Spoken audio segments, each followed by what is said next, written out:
कि धीरज साहू का हर दिन 500 करोड़ इनकम है। 500 करोड़ हर दिन का इनकम है उनका। हाँ, और वो बहुत बड़े बिजनेसमैन हैं। जिस समय अडानी और अंबानी जी नाड़ा बांधते थे ना, उसी समय से वो बहुत बड़ा उद्योगपति है। और उनका खुद का पैसा है, वो इनकम टैक्स को जवाब देंगे। आप देखिएगा बहुत जल्दी उनको जवाब मिल जाएगा। अच्छा, धीरज साहू किस लोकसभा के सदस्य हैं या राज्यसभा के? राज्यसभा का कितनी बार बने मालूम होगा आपको? 2 बार बने। 3 बार नहीं मालूम है। कांग्रेस पार्टी मेरा कभी नहीं मालूम। दूसरी बात कर रहे हैं, जो उनकी पर डे की 500 करोड़ का इनकम है, जाकर आप हलफनामा पढ़ लीजिएगा उनका। जो 2018 में उन्होंने निर्वाचन आयोग में जो हलफनामा दिए हैं, उसमें उन्होंने अपनी कुल संपत्ति 35 करोड़ बताया। 35 करोड़। और दूसरे बाद उनके घर में जो कैश है, वो कैश की जो उन्होंने बताया था, कितना बताया था? 2.5 लाख की। अब बताइए 352 करोड़ कहाँ आ गए? मैं दावे के साथ कहता हूं कि धीरज साहू पर कोई क्लेम नहीं आएगा। सारा का सारा फर्जी और झूठा पाया जाएगा। 500 लाख जब कर्जा पहुंचेगा 5 सालों में, तब इंडिया फिर से आर्थिक रूप से उद्योगपतियों का गुलाम हो जाएगा। 90 जन औषधि केंद्र थे पूरे भारत में, आज 9000 से ऊपर हैं। समझ गए ना? 9000 से ऊपर हैं। और 6 एम्स से आज 19 से ऊपर हैं। चलो एक सवाल और, कितने किलोमीटर हाईवे तैयार रखे थे 2014 से पहले? बताइए। मैं एक सवाल पूछना चाहता हूं आपसे। कांग्रेस पार्टी के मुझे कुछ काम गिनवाइए जिससे मैं मानूं राहुल गांधी या महागठबंधन को आना चाहिए। कांग्रेस पार्टी का सबसे बड़ा काम यही है कि संविधान का रक्षा किए, तब एक चाय वाला भी प्रधानमंत्री बना। अगर की हत्या करवाई थी। भैया बोलने तो दीजिए। नेताजी को बोलने दो भाई साहब। संविधान। अच्छा, आप नेता हैं? आप कांग्रेस के नेता हैं? मैं कांग्रेस का नेता हूँ। अच्छा, क्या पद है आपका? मैं प्रदेश सचिव हूँ झारखंड में। ठीक है, मैं झारखंड से हूँ, संविधान सनातनी हूँ। लेकिन मैं बता रहा हूँ, सनातनी तो राहुल गांधी भी बताता है। आप भैया बोलने तो दीजिए। आपकी बारी आएगी तो आप भी बोलिएगा। इसमें मैं बता रहा हूँ कि जितने भी अपने आप को बता रहे हैं कि हम गौरक्षक हैं, आप देख लीजिए, आप अपने से सर्वे कर लीजिए, मेरा नंबर ले लीजिए। 99% लोगों के पास गाय नहीं है। अच्छा, वो गाय नहीं पालते हैं, लेकिन गौरक्षक बन के घूम रहे हैं। अच्छा, सवाल ये है जी, एकदम मेरा घर चाहिए, मेरा पता देता हूँ। सुन तो मेरे घर में 5 गाय नहीं मिलेंगे तो बोलिएगा। अच्छा, सवाल व्यक्तिगत मत हुई। मेरा सवाल ये है, धीरज साहू के घर में जो ब्लैक मनी निकलता है या बिजनेस का पैसा होता है, उनके साथ जो राहुल गांधी अभी कुछ नहीं बोल रहे हैं, सोनिया गांधी भी कुछ नहीं बोल रही। अगर धीरज साहू जिनके घर में 350। धीरज, आपको पता होना चाहिए भैया कि धीरज साहू का हर दिन 500 करोड़ इनकम है। 500 करोड़ हर दिन का इनकम है उनका। हाँ, और वो बहुत बड़े बिजनेसमैन हैं। जिस समय अडानी और अंबानी जी नाड़ा बांधते थे ना, उसी समय से वो बहुत बड़ा उद्योगपति है। और उनका खुद का पैसा है, वो इनकम टैक्स को जवाब देंगे। आप देखिएगा बहुत जल्दी उनको जवाब मिल जाएगा। अच्छा, 35 करोड़ की प्रॉपर्टी बताते हैं और लोन भी दिखाते हैं कि लोन चल रहा है, जिसका 500 करोड़ का जिस पे प्रॉपर्टी दिन का रोजगार बता रहे हैं, महीने का कितना हो गया सोचिए। 10-20 हजार 50 हजार करोड़ का बिजनेस है महीने का उनका। अच्छा, हाँ, वो बहुत बड़े शराब कारोबारी है। समझे? एक चीज, जो सच्चाई अब है। ये धीरज साहू जो है, धीरज साहू, अब सुनिए, धीरज साहू किस लोकसभा के सदस्य हैं या राज्यसभा के? राज्यसभा का कितनी बार बने मालूम होगा आपको? 2 बार बने। 3 बार नहीं मालूम है। कांग्रेस पार्टी मेरा कभी नहीं मालूम। तो अब जो राज्यसभा का सदस्य कौन बनता है मालूम है?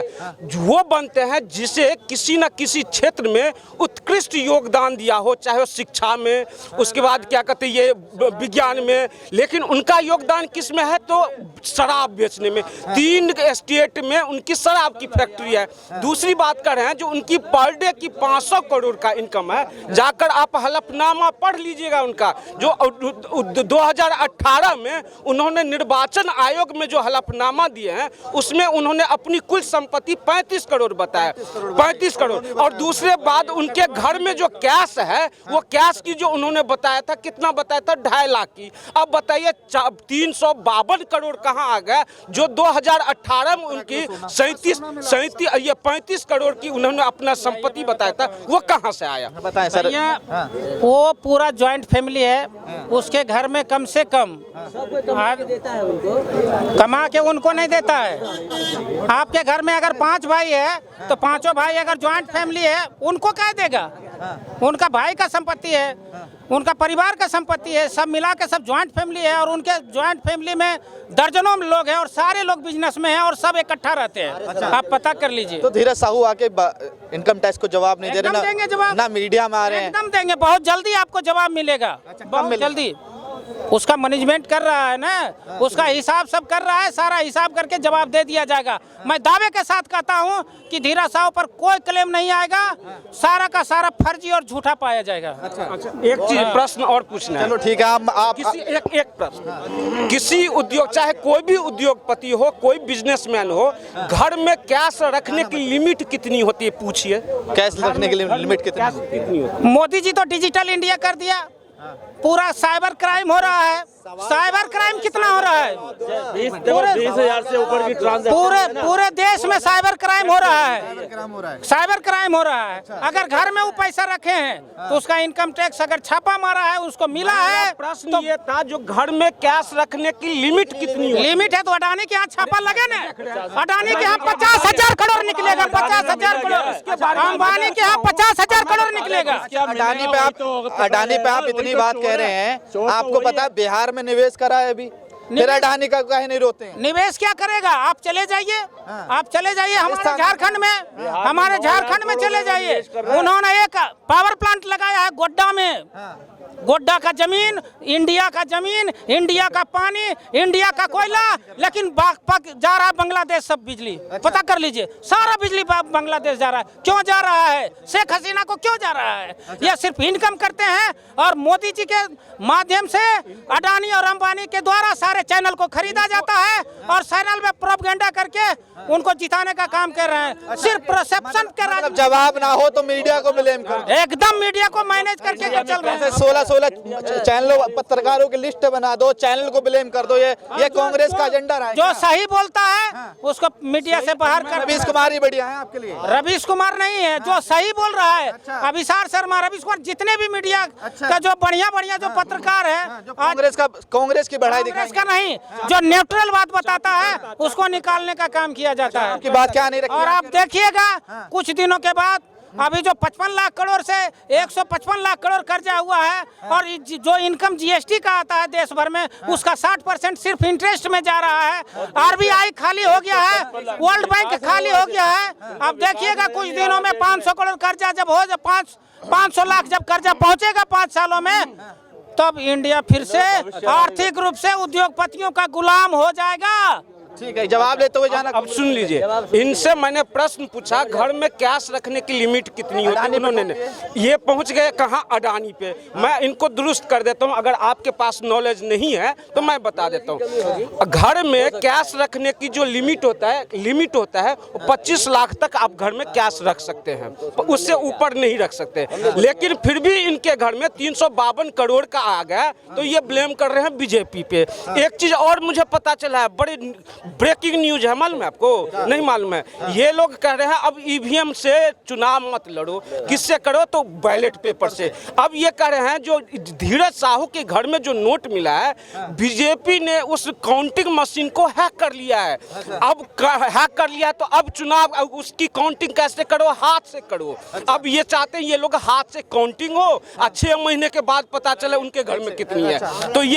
तो ये इनके पास कुतर्क है। जो जब मैं पूछा जो घर में कैश रखने की लिमिट कितनी है, तो पहुंच गए अडानी पे। मैं कह रहा हूं 25 लाख घर में कैश रखने की लिमिट होता है रिजर्व बैंक ऑफ इंडिया की गाइडलाइंस के अकॉर्डिंग, लेकिन आपने 300 करोड़ में मिला, लेकिन 352 करोड़ आपने घर में रखा। तो क्या बीजेपी ने ट्रक में भर के आपके घर में रख दिया था? दूसरी बात मैं बता देता हूं, उसको राहुल गांधी ने 3 बार क्यों, कांग्रेस पार्टी ने 3 बार राज्यसभा सदस्य क्यों बनाया था? उसका वजह मैं बता देता हूं। वजह यह है जो इसलिए क्योंकि उस उद्योगपति को उस उद्योगपति से 100 करोड़ कांग्रेस पार्टी को चंदा मिलता था इलेक्शन के लिए, और अभी 2024 में भी वही धीरज साहू फाइनेंस करने वाला था। यही खबर पता चल गया। अब डिजिटल दुनिया है, बीजेपी पहुंच गया। नहीं चलो, अब इसलिए ये लोग संतुष्ट हो गए जो अब हमारी हार निश्चित है, क्योंकि हमें फाइनेंस करने वाला धीरज साहू था, वो भी हाथ से निकल। मेरा लास्ट सवाल आपसे ये है, अगर कांग्रेस जहां जीतती है वहां ईवीएम सही है, जहां वो हार जाती है वो कहती है कि ईवीएम हैक हो गया। विपक्ष नेता कहते ऐसा हैं बात नहीं है। यही बात है। ये मैं कांग्रेस, बीजेपी और अन्य दलों की बात मैं नहीं कर रहा हूँ। मैं कर रहा हूँ कि अमेरिका दुनिया का सबसे डेवलप कंट्री है, लेकिन वहाँ भी बैलेट पेपर से चुनाव होता है। चुनाव होना चाहिए बैलेट पेपर से। अच्छा, आपको पता है ईवीएम लेके क्यों लाए थे? ईवीएम लेके कौन आया? राजीव गांधी को क्यों मना नहीं किया कि राजीव गांधी ऐसे क्यों लाए? उनको ज्ञान की कमी है तो ठीक है, आप लोग ज्ञान का भंडार वाले हैं, आप लोग चाणक्य वाले हैं, आप लोग गौरक्षक हैं, वो सब पता है हमको कि आप लोग कितना। सवाल ये है, मेरे देखिए सवाल, जवाब मत घुमाइए, तेलंगाना में जवाब मत घुमाइए, मेरे सवाल का जवाब दीजिए। बोलिए। मेरा सवाल ये है, जहाँ कांग्रेस जीत जाती है वहाँ ईवीएम ठीक है, वहाँ बैलेट पेपर से चुनाव नहीं होने चाहिए, मगर जहाँ हार जाती है वहाँ ईवीएम हैक कर देता है। या हारे, मैं यही कहना चाहता हूँ, मैं आम लोगों से भी अपील करना चाहता हूँ आपके माध्यम से कि सभी लोग संतुलित राजनीति में संतुलित स्वतंत्रता को बरकरार रखने के लिए, संविधान को, अनुच्छेद को बरकरार रखने के लिए बैलेट पेपर से चुनाव होना चाहिए। हम ये नहीं कह रहे हैं कि ईवीएम हैक होता है, नहीं होता है, ये मैं नहीं उस मुद्दा पर जा रहा हूँ, लेकिन मैं ये चाहता हूँ कि बैलेट पेपर से चुनाव हो, ताकि ये लूट ले उसे, ताकि ये लूट ले उसे, ये लूट ले इसलिए चुनाव हो। जैसे अभी पंजाब, वहाँ पे बंगाल में हुए थे ना, लूटने वाली बात। अरे अब असली बात भाग रही है, अब भाग रही है। ये संवैधानिक तरीके से जो काम हो रहा है उसको नहीं करेंगे। ये लूट, गुंडागर्दी, चोर बाजारी वो करने में यकीन करते। बैलेट से कलवा लो, बैलेट से कलवा लो, हम उस पर कलवा लेंगे, क्योंकि फिर हम लूट लेंगे। तो ये इसलिए करना चाहते हैं ताकि अपने गुंडे भेज के उसको उठवा दे। समझ रहे हैं मेरी बात को? इसलिए करना चाहते हैं। अच्छा, इन्होंने एक मुद्दा छेड़ा है, कहते हैं कि जो सिलेंडर है वो बहुत ज्यादा महंगा है, महंगाई बहुत है। तो मैं जानना चाहूंगा कि पहले कितने परसेंट 2013 के अंदर, दिसंबर के अंदर 800 रुपए का रेट था, और बीजेपी के आने से पहले 2014 जनवरी में 11,000 रुपए के आसपास रेट था। कहो तो दिखा दूं, उसका प्रूफ अभी खोल के दिखाना पड़ेगा। कोई साक्ष्य नहीं इनके पास, कोई आंकड़े नहीं इनके पास। अब मैं जरा इनसे पूछूंगा कि जन औषधि केंद्र 2014 से पहले कितने थे बताइए भाई साहब? जन औषधि केंद्र 2014 से पहले कितने थे बताइए? जन औषधि केंद्र कितने थे 2014 से पहले? एक भी नहीं था। एक मिनट अभी आप देखिएगा। अरे जवाब सवाल, अरे नेतागिरी मत करो भाई साहब। नेतागिरी नहीं कर रहा हूँ। कितने थे नहीं पता? एग्जैक्ट आंकड़ा मेरे पास नहीं मालूम है, मैं जो बता रहा हूँ। बड़े बात करते हो। हाँ, एम्स बता दो, एम्स कितने थे? एम्स कितने थे 2014 से पहले और अब कितने हैं? एयरपोर्ट कितने थे वो बता दो, कितने हैं ये बता दो। चलो जीडीपी क्या थी, जीडीपी बता दो। देखिए भैया, कोई चीज का जो कोई भी प्रधान, अब आप देखो वो पूछते हैं तेलंगाना में प्रधानमंत्री आप किस लिए बनाते हैं? बैलेट बॉक्स के लिए अमेरिका में पहुंच जाते हो, अमेरिका में हम लोग आपस में झगड़ा नहीं करेंगे। मुद्दे से सवाल पूछो, सवाल भैया बता दो कितने जन औषधि केंद्र थे? कितना आप ही बता दीजिए। आपको नहीं पता? जन औषधि नहीं पता? नहीं पता ना आपको? चलो कोई बात नहीं, ये बता दो कि कितने पहले एम्स थे? आप ही बताइए ना श्रीमान। दरभंगा में भी तो भाई एम्स खुल गया था। साहब सुनिए, दरभंगा दरभंगा वाला एम्स जो था, नीतीश बाबू और मुन्ना भाई ने जमीन कहाँ दी? जंगल में जमीन दे दी कि वहां बना लो। क्या बात करते हैं? 90 जन औषधि केंद्र थे पूरे भारत में, आज 9,000 से ऊपर हैं। समझ गए ना? 9,000 से ऊपर हैं, और 6 एम्स से आज 19 से ऊपर हैं। चलो एक सवाल और, कितने किलोमीटर हाईवे तैयार रखे थे 2014 से पहले बताइए? मैं ये बताता हूँ, सवाल जवाब दे दीजिए। हाँ जवाब मैं दे रहा हूँ कि जो 1 रुपया में गैस का गोली मिलता था, एसिडिटी का गोली मिलता था, जो 25 रुपया में मिल रहा है वही गोली क्यों मिल रहा है? मैंने दवाई का नाम बताता हूँ, क्यों मिल रहा है? मैं दे रहा हूँ तुम्हें दवाई, गैस की दवाई दे रहा हूँ। कैस्टोफिन दवाई ले लो, 1 रुपए की एक आती है, मैं वही खाता हूँ। समझे ना? अपने गैस को खत्म करने के लिए। समझ गए ना? बात हुआ निर्मला सीतारमण का, प्याज महंगा हो गया तो मैं प्याज नहीं खाता हूँ, टमाटर महंगा हो गया तो मैं टमाटर नहीं खाती हूँ। क्या मुद्दा है? के राज में भी 1100 रुपए सिलेंडर था। आपको याद है? 1102 से पहले भी था। कांग्रेस वाला हाल मत करिए, नेता है, अच्छी बात है, कभी नहीं हारता। भागे मत, जवाब लेते जाइए। ये इनसे पूछा जो हाईवे 2014 से पहले कितनी थी, कितनी लंबा है, अब कितनी है। मैं आपको डेटा बता देता हूँ। 91 सुनिए ना, 90 नहीं करेगा तो किस लिए प्रधानमंत्री है? ऐसे क्यों करते हैं? मानते हो काम करा है तो मानते हो? तो कर्जा लेके घी ओढ़ेगा, युवाओं को पैसा, उद्योगपतियों को कर्जा माफ करेगा। इनके नेता के बारे में मैं बता देता हूँ, सुनिए। नेताजी सुन लीजिए, अब राहुल गांधी के बारे में मैं एक चीज बता देता हूँ। हिंदुस्तान में सुन लीजिए नेताजी, सबसे सुखी नेता कौन है मालूम है आपको? राहुल गांधी। कैसे है? ना जीत की उम्मीद ना हारने का डर, ना जीत की उम्मीद ना हारने का डर, ना पत्नी का टेंशन ना बच्चों का फिकर, ना उम्र का लिहाज ना खोपड़ी में दिमाग, ना उम्र का लिहाज ना खोपड़ी में दिमाग, बुद्धि शून्य फिर भी ज्ञान का भंडार, ना कोई धंधा ना कोई रोजगार फिर भी लाइफ एकदम झक्कास। ये है राहुल गांधी, ये है राहुल गांधी। ये राहुल गांधी। हाँ, राहुल गांधी 24 में प्रधानमंत्री बनेंगे। अरे कहीं नहीं बनेंगे। कम से कम इतना तो है भैया कि हमारे आदरणीय राहुल गांधी जी कुमारा है, लेकिन पत्नी शादी करके तो नहीं छोड़ दिया। युवा नेता है, लेकिन शादी करके तो नहीं छोड़ दिया, किसी औरत को नहीं तो कर रहा है। तुम्हें क्या पता? भाई साहब सुनो, उसको छोड़ने की राहुल गांधी को, भाई सुनिए, राहुल गांधी, भाई साहब भाई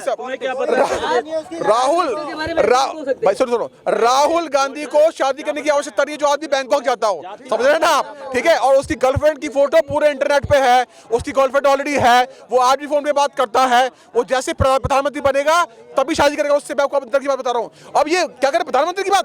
प्रधानमंत्री की कितनी प्रॉपर्टी बताइए, कितनी प्रॉपर्टी है? एक मिनट सुनिए, प्रधानमंत्री कितनी प्रॉपर्टी बनाई है उसने बताइए? प्रधानमंत्री के पास कितनी प्रॉपर्टी है, उसके भाई के पास कितनी प्रॉपर्टी है, अपनी वाइफ को क्या दे रहे हैं वो, उसके भाई के पास, इनके पास सबके आईफोन है, इनके वाटर के पास कोई आंकड़े नहीं है, कोई कुछ नहीं है, बस बकैती करनी है। और सुनिए चाटुकारिता की हद है, प्रियंका और राहुल गांधी के नाम से पार्टी बना दी लोगों ने। देख रहे हो कितने हद से चाटते हैं ये नाली तक चाटते चले जाते हैं। हमारे बाबा बोले हैं कि प्रधानमंत्री जी को कितना संपत्ति है।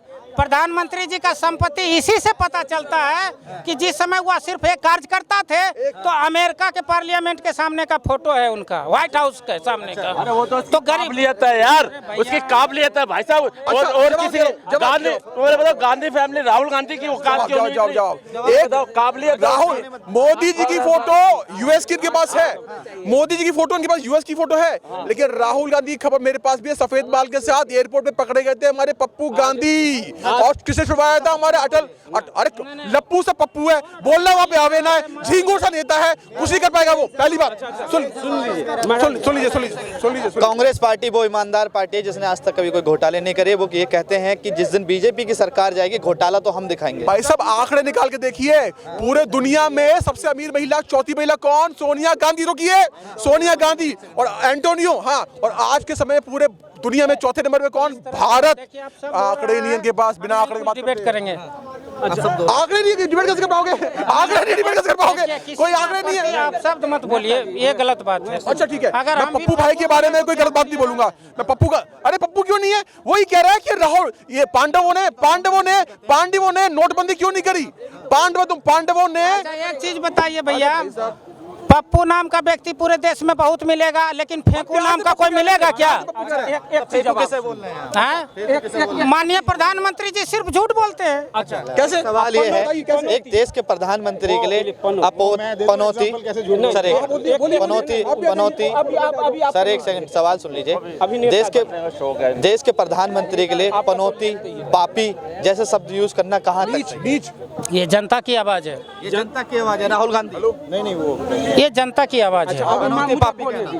पनौती पापी कोई नहीं बोलता है। पनौती उस व्यक्ति को बोला जाता है जो किसी भी काम को, अगर गांव देहात में एक चीज कहानी है कि अगर पूत कपूत तो क्या धन संचय, पूत सपूत तो क्या धन संचय।